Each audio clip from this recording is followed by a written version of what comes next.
Hi everyone, this is Toan Nguyen. I'm a one-star national marketing director with Nguyen International, and I wanted to do a quick video training on a very important topic that I think most people uh, actually need to know, and it's approaching your power tens. See, when we get started in a business like Nguyen International, what we tend to do is we actually develop a list of contacts, and this list of contacts is comprised of people that we feel most comfortable with. Let me repeat that. This list of contacts is comprised of people that we feel most comfortable with. Now, I think this list is important, and I think that it's something that is required. But what most people tend to not do is they tend to not add their top 10 most powerful, influential people that they know. This is comprised of people like their pastor or a real estate broker or their insurance agent or maybe a doctor in the family or a lawyer in the family or someone that they personally know that owns a very, very successful business or franchise or a food chain, and they tend to leave these people out of their list of contacts. Now, here's the number one reason why: fear of rejection. See, when we get started and we make this list of people that we feel most comfortable with, we make this list because we're not afraid of getting a no from these people.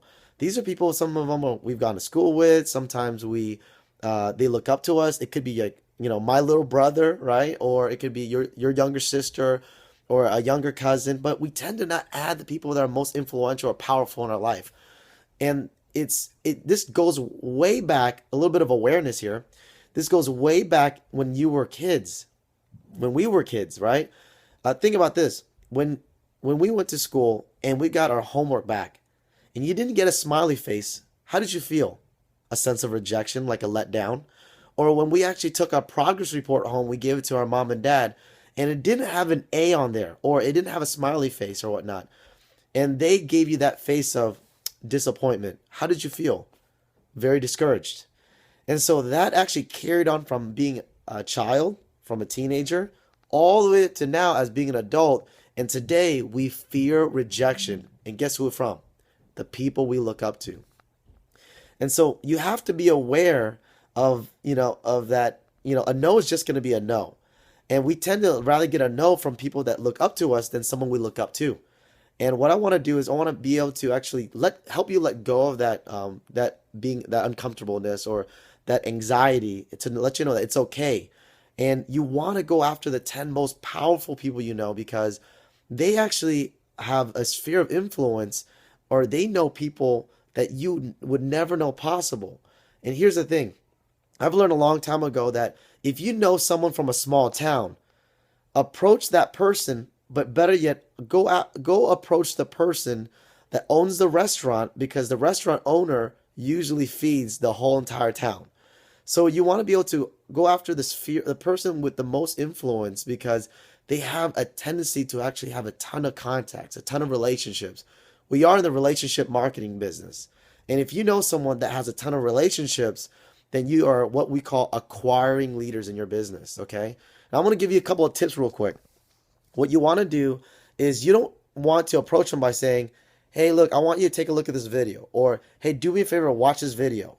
Or, hey, try out this product. Those things are very important.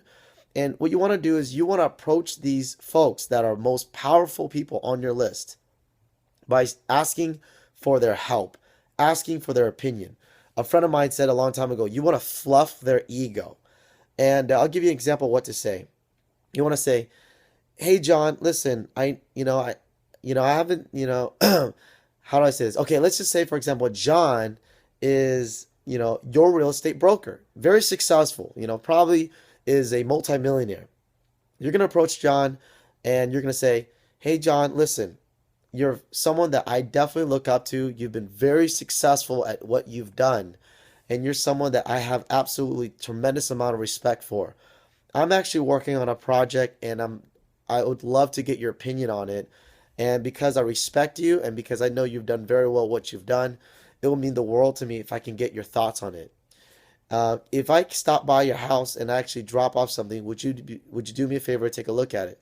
Or if I send you an 8-minute video, can you do me a favor and take a look at it right away? It'll mean the world to me because I do value your opinion. See, folks, The key behind it isn't telling them what to do, but to really ask them for their help and asking for their opinion and asking them for their support, or you look up to them, okay? Again, you want to fluff their ego. If you approach your top 10 most influential people just the way I showed you, you're going to have tremendous amount of success. But here's the key. Not only the fact that you do it, but every person that you bring on board, you help them do the exact same thing by helping them make a Power 10 list. And they approach them by asking them for their opinion and fluffing their ego and just simply giving them a third party tool. You're going to have tremendous amount of success because you'll see that they'll bring on board some top 10 quality people in their business as well. And that's going to duplicate in your business. So again, folks, you can either acquire leaders or develop leaders. I would say you want to do both. So with that, thank you guys. Hopefully this video helped you guys in your business.